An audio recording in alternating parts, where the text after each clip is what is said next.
right, thanks for hopping on NCSA Live, the first one of 2020. Here we are. Happy New Year to everyone at home. Happy New Year, Danny. Happy New Year. This is the first one that we've done in a while, together, you and I. Been a little busy at the end of the year. We had to get to 2020 to get back together. That's what it took, right? So, Danny Koenig, one of our senior recruiting coordinators. I'm David Kamisic, one of the senior recruiting managers here at NCSA. Thanks for hopping on, whatever platform it is that you're checking us out at.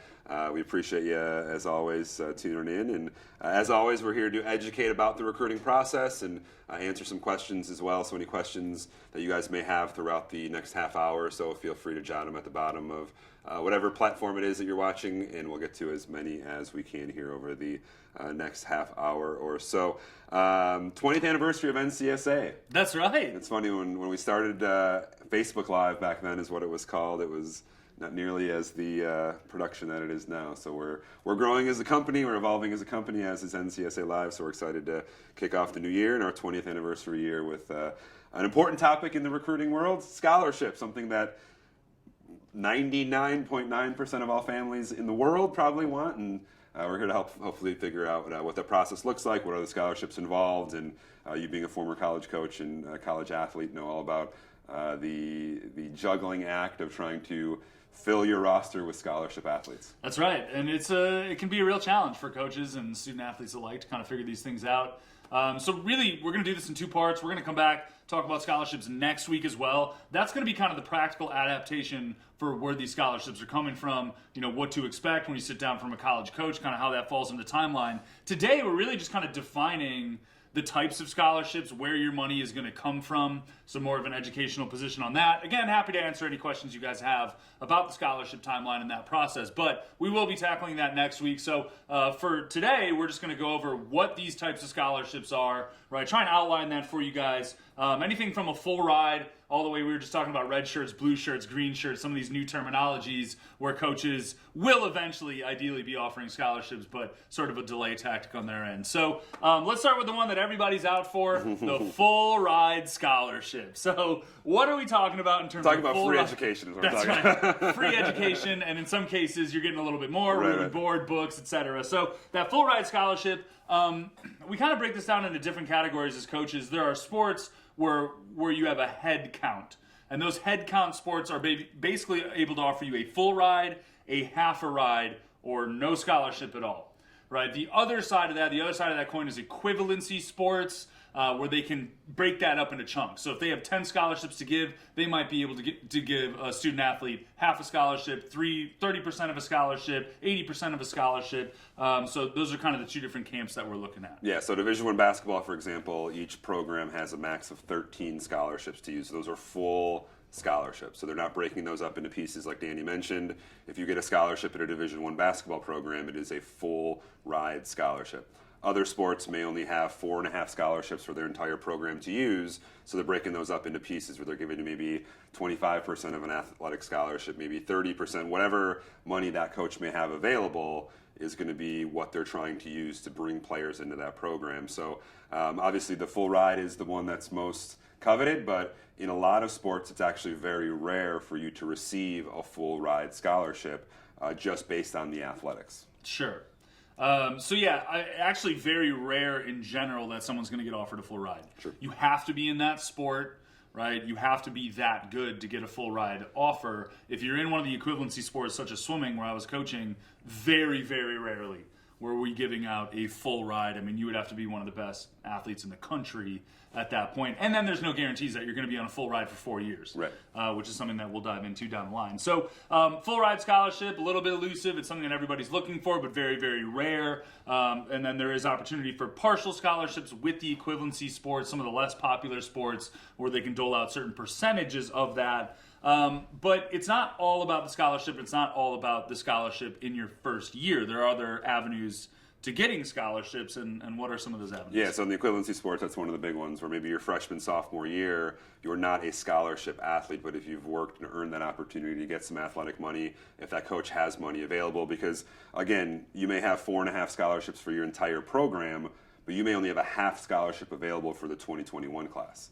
And then maybe the 2022 class, you suddenly have 2.5 scholarships available. So you're not always giving that scholarship money to incoming freshmen, but you may want to reward somebody within your program who's excelled and done things the right way, been a great teammate, whatever it is that coach is looking for, to again reward them for what they've done to the program, and then all of a sudden they were a scholarship athlete their junior or senior year. So again, it's a math formula that coaches have to figure out. It's a lot of jockeying for building leverage as well among the student athletes, right? If you're a student athlete and you have a quarter of a scholarship from one program, but maybe a half of a scholarship from another program, what's the bigger draw there? Is it the financial side of what's going to bring you to that college, or is it more so that the 25% offer is a better fit? So a lot of things for families to be thinking about, not just college coaches, but again, student athletes have the ability to leverage that money, and not just with the athletics, but certainly with the academic side as well, where maybe that coach can only offer you a quarter of an athletic scholarship, but you've got a 4.0 GPA, you knocked out the SAT, ACT high score, and suddenly they're offering you half of an academic scholarship. So add that up, that's 75% of your school paid for.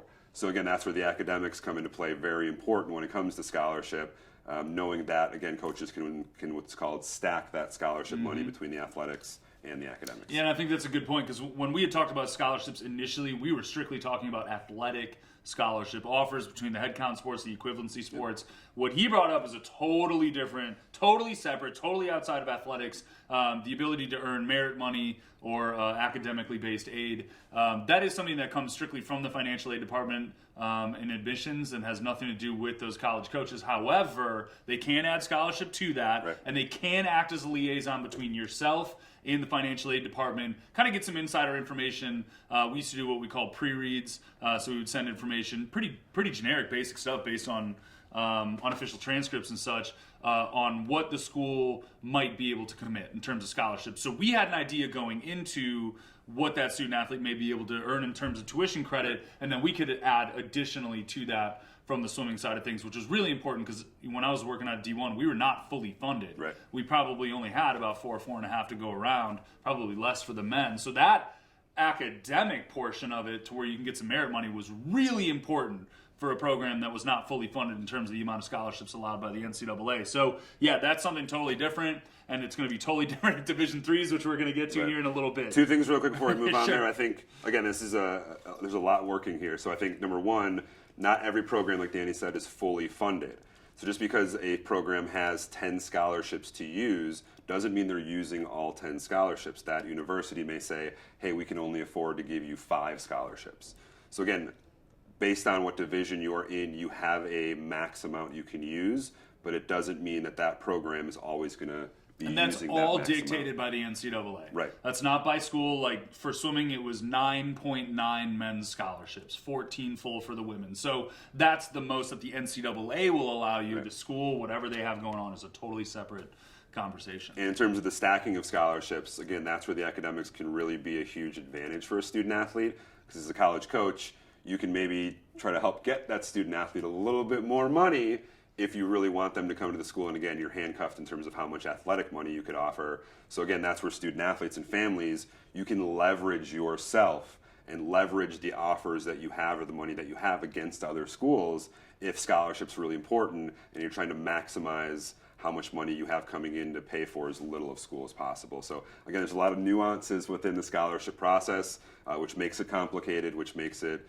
a challenge, not just for coaches, but obviously for families and student athletes Right, as well. and as a former college coach, I was using NCSA to set those parameters, trying to find student athletes with a good GPA and a good test scores that were going to be eligible for merit money from the school, which meant less money out of my pocket. So again, it's important that you keep those grades, test scores up to date on the profile, and recognize that coaches are using that to identify and kind of make it easier on their wallet to possibly even be able to offer you additional scholarship money. So yeah, a lot at play there, and again, it's not very linear, it's not always very clean, but it is part of the deal and it is part of the process. So touch base on a little bit of the scholarships being fully funded. What happens if you're a walk-on? Like what happens, let's just say, hey, Coach calls, said, hey, we don't have a scholarship for you, but we consider you a preferred walk-on. What does that mean? Yeah, so I think, first of all, I think it's important to note that walk-ons are recruited, right? They do have opportunities at programs to have tryouts and kind of the Rudy approach, if you will, where you show up and you hopefully make the team. But a lot of times, preferred walk-ons and walk-ons are actually recruited to a program with no scholarship money. So as a preferred walk-on, you have a spot on the roster for that team, but you're not earning any scholarships. And more than likely, if you're a walk-on or a preferred walk-on, you're probably the low man on the totem pole in those positions. It's something that one of our colleagues talks about when he goes out to high schools. Coaches are paying you ultimately to play with those scholarships. So the walk-ons, a lot of times, are chances just to fill out rosters, to fill out the bench, to make sure there's depth at certain spots. So again, preferred walk-ons may be recruited to a program, but again, they're not getting any scholarship money right away. Now we see videos all the time on Twitter, on Facebook of the kids getting surprised with a scholarship all of a sudden their senior year. So again, down the road, a scholarship could be an option. But again, you're being recruited to play for that program without them paying for any of your school. That's right. So, and I even think at the top levels, there is a distinction between preferred walk-on and just a regular walk-on. In a lot of cases, that preferred walk-on, there's probably some verbal agreement, hey, we're going to get some money to you next year when things free up. Walk-on, there really is no guarantee for that. And like you were saying, those Twitter videos, hey, if you can hit this 50-yard field goal, you're on it. The whole team goes crazy when they do it, right? So there's even some distinctions within walk-on, preferred walk-on. Again, that's going to apply to very few, truthfully. But it is part of the deal, something you guys are going to continue to hear. So be aware of that. Again, those walk-on roles are recruited. Right. They're not just coming out of the woodwork, showing up to tryouts for a Division I program. Those coaches know who those kids are. In a lot of cases, they've been to campus. They just couldn't make the budget work for that year. So the preferred walk-ons are hopefully looking at something walk-ons. They'll still get a chance to practice and play potentially, but maybe not be doing that on scholarship in their first year. Right.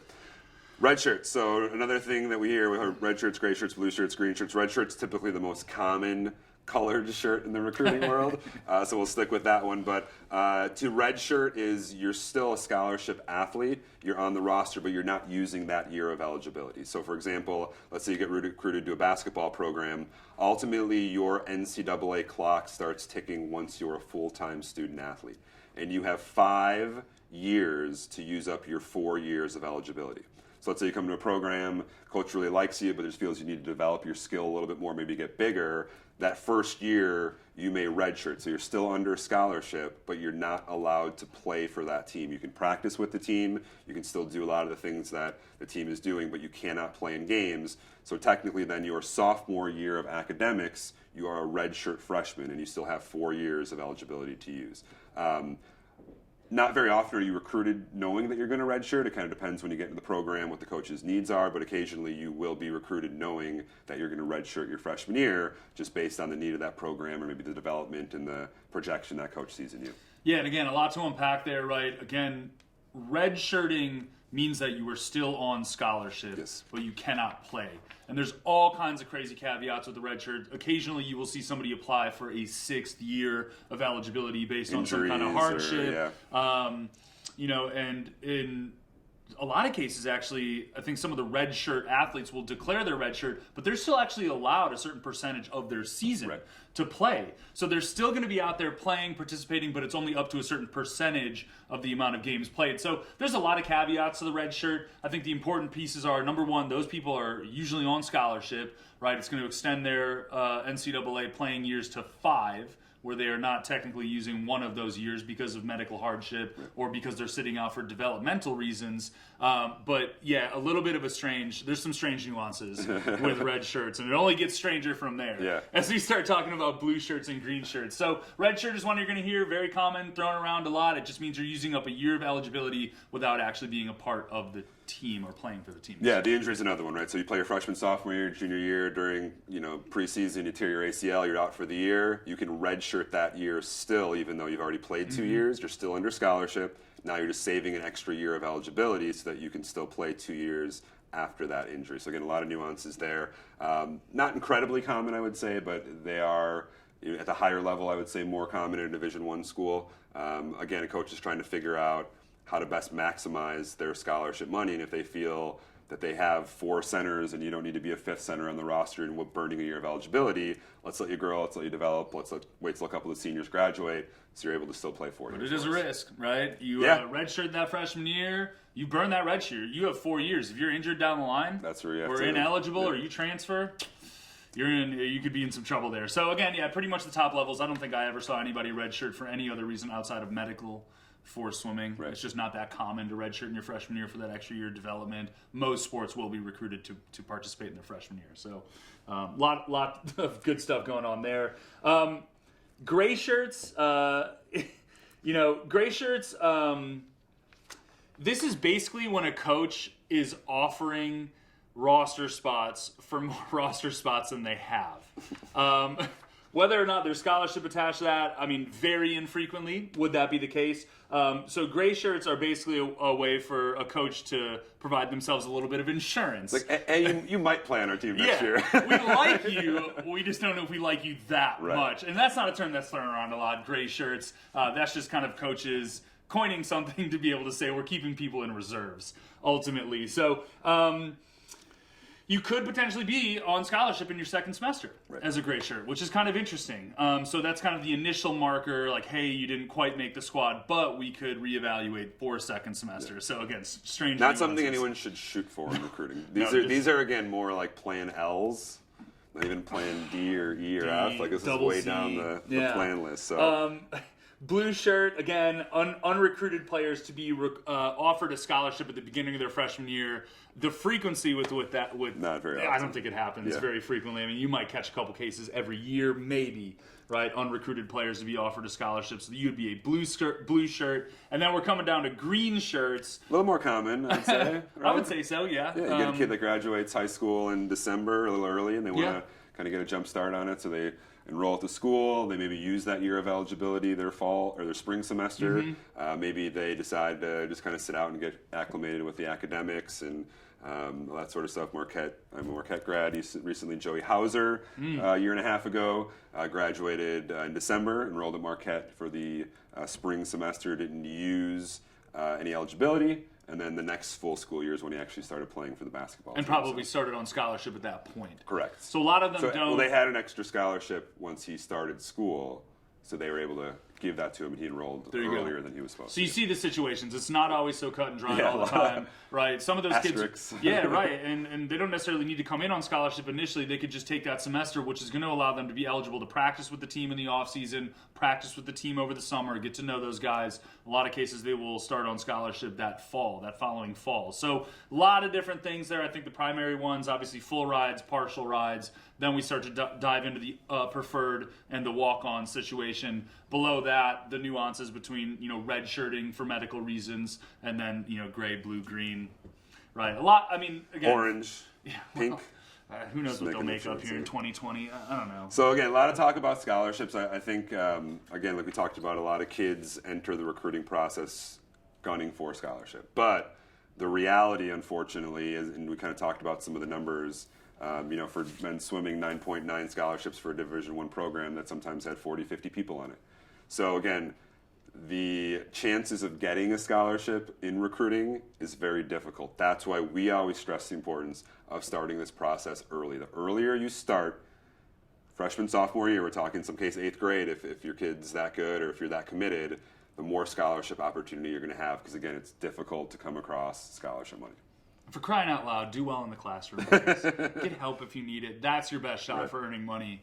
A lot of money to go around from a merit standpoint. So I think we should put pause on the rest of this stuff until next week. I do want to get to some questions. So and we'll dive more into next week. I think again, the amount of scholarship money available at division level, it can vary. So there's again a lot of important stuff when it comes to scholarships. And again, it's not always the most the easiest thing to understand by any means, which again is why we're here. And again, if you ever have any questions, reach out to us, shoot us a message. We'll be more than happy to reach out to you individually to talk specifically about your situation, especially if you're an upperclassman wanting to play in college and you haven't heard the word scholarship from a college coach yet.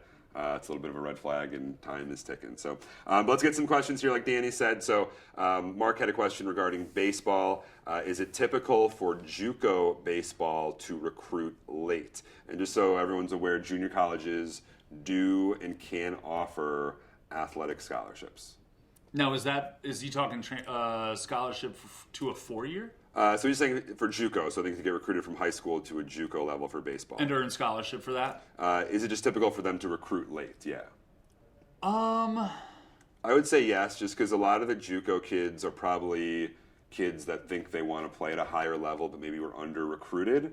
And so they're kind of waiting, and if there's not that opportunity at the D1 or D2 level, and they're still looking for a scholarship, they can still commit to a junior college, so they're kind of maybe falling a little bit later in the process. The thing that's difficult for any JUCO at any level is the amount of turnover those junior colleges have. Again, those are 2-year programs. So a lot of kids go to a junior college for 1 year, maybe they transfer up to a 4-year school, or after that second year, their eligibility is exhausted at the junior college level, and they have to transfer to a 4-year school. So for the majority, junior colleges do recruit a little bit later in the process, so therefore their scholarship money is probably being used I would say a little that's bit true later in the process as general. well. Baseball a little bit different because I think that's a very popular route to go and get a couple of additional years of experience. So maybe you have to have Kyle weigh in on that one next week. Cool. So some non-scholarship questions, which is great. Again, anything recruiting-wise, certainly let us know. Kenneth wants to know, when you receive letters from schools, what does that mean? Depending on the kind of letter. Let's assume it's a recruiting letter. If that is addressed directly to the student athlete, that is a really good sign that that coach is extraordinarily interested. I think a lot of what this has to do with too is what is permissible in terms of coach contact. So if they're a Division I program reaching out at a time where it is not permissible for them to contact a student athlete directly, that's probably a little bit more general correspondence. I don't know that you necessarily need to write that one off, but I think the most important thing is that if you're getting letters of any kind, get back to that coach. Open those lines of communication. That is a one-way street that is always open for student athletes and their families to be pushing information towards college coaches. If you're getting something addressed to you directly, that's a great sign. But I do think it's important to understand, where are we in the recruiting cycle? What is this coach able to do from an NCAA, recruiting standpoint legally? Right. And that can kind of help you start to read between the lines. Yeah, under NCAA rules, you can start getting letters from college coaches your first day of your freshman year of high school. So if you're getting that freshman year, that's a good sign. That means you're on somebody's list. And it's always better to be on a list than not on a list. Right. That's what I always say, right? But again, if you're just getting generic letters as a junior or senior, that's probably not a good sign. And just because you're getting a generic letter or questionnaire or camp invite, that's kind of the generic stuff, doesn't mean that coach is recruiting you. Right. That's one thing to know that's very important. Some of these coaches will send out thousands of those, and they may just blast it to a list of rosters at a club or travel event. So it doesn't mean that you're getting recruited. It just means that they're trying to get their program name out there and at least getting some information out to the younger student athletes. Because again, coaches are identifying kids 8th grade, freshman year in a lot of sports, so they're not wasting their time. They're trying to pump out as much information to see what kind of interest they draw back from those programs. And that's it, what kind of interest they draw back. Right. So some of that is just fishing. You send 3,000 emails out. You're not expecting to hear from 3,000 people. You're expecting to hear from the people that you've maybe caught their eye. So again, communicate that back. It's always a good thing to have letters of interest from a college coach. Kind of transitions into a question here from Adam, who wants us to explain some of the recruiting dates in terms of coach contact, specifically for athletes going into their junior year. So as we talked about, freshman, sophomore year, Division I, Division II schools can only send out generic information, those letters, questionnaires, camp invites. For Division III, junior colleges, NAIA programs, they have no restrictions on when or how they can contact a student athlete. So the D1, D2 programs cannot directly reach out to a student athlete, typically until the summer between their sophomore and junior year. So, like Danny talked about, it's really important to be proactive early on. So if you're not hearing from schools with the generic information, you're getting your information out there, because you better believe whatever that date is, and it can vary on sport. It could be June 15th between sophomore and junior year. It can be September 1st. There's a lot of different rules based on the sports. That's when coaches are starting to directly contact their student athletes that they're wanting to really seriously recruit. Cannot be underestimated. I think those initial contact dates when they start are huge dates for college coaches. Huge. So when I was coaching in college, it was July 1st after your junior year for swimming, which was actually one of the latest. But that was everything that's changed, right? Now it's June 15th, after your sophomore year. So it's been accelerated a little bit, but that was a target date that as coaches we were really focused on. Right, the top prospects, we were going to reach out to and call our top 60 prospects, 30 men, 30 women, on July 1st, or what is now June 15th for swimming. And a lot of legwork went into that. Right. A lot of database building, a lot of figuring out who you want to make first contact with, a lot of sending out that initial letter to figure out who's coming back to you, who you actually should make first contact with by phone. Right, who you eventually want to offer an official visit to. So those dates, they're not just kind of like, okay, this is going to start, this is when recruiting starts. That is go time for college coaches, right. And it should be for parents and student athletes as well. If you know your target date for initial contact directly from a college coach, you need to take necessary steps leading into that, probably 6 months to a year at least, to figure out who you like, figure out which programs are the best fit for you, communicate that interest to college coaches. Again, that's always available to you to do that. They may not be able to respond, but that's fine. And then you need to get those college coaches on the hook to be contacted on or around the official contact period, in that first, and that's your best indicator that college coach, you are also considered a top prospect for them. Right. So, for example, let's I like to put this in a real world. So, do. if you have a 2022 student athlete, your student athlete's a sophomore in high school right now, they should be either getting generic information or they should be putting their information in front of college coaches. Because let's say you swimming, June 15th, again, these college coaches aren't all of a sudden saying, all right, June 15th, what 2022 prospects are out there? They're doing research, they're identifying, they're evaluating kids, they're on NCSA looking through profiles, trying to figure out times and grades and experience, trying to get all that information so that, again, come June 15th, midnight hits, you've got a list of numbers you're dialing, right? So as a student athlete, the worst thing that can happen to you is June 15th comes and goes and it's quiet. No phone calls, no texts, no emails, none of that personalized contact. That means that right now you are not being heavily recruited by a college. Yet. There's still time. But again, they're calling their top prospects and saying, hey, we really like you, and that's who they're really going for. And then again, they're able to still add to that list down the road. But it's always easier to get on a list early than to try to crack a list that's already been pretty established. That's right. So phone calls, direct communication from your top schools of interest should be the goal on or around those dates, which do vary by sport, by division level. Check out our website. All that stuff is right there in a nice, neat little grid, but pay attention to that a lot. BJ wants to know, even if you are not on scholarship, do most programs still offer training table, study table, some of the other things that the scholarship athletes are getting? Absolutely. If you're on a varsity program, you have access to all the same things that the scholarship athletes are, and you should take advantage of all those things. Lawrence, if you're 28, I'm sorry, but it's probably too late for you to play college football. Probably. Sorry about that, then. Heidi wants to know, do you commit if you are a preferred walk-on for football? Do you still sign something on signing day? A lot of coaches will send out like a celebratory signing form. They don't want anybody to feel cut out. And again, being a preferred walk-on somewhere is a pretty high honor.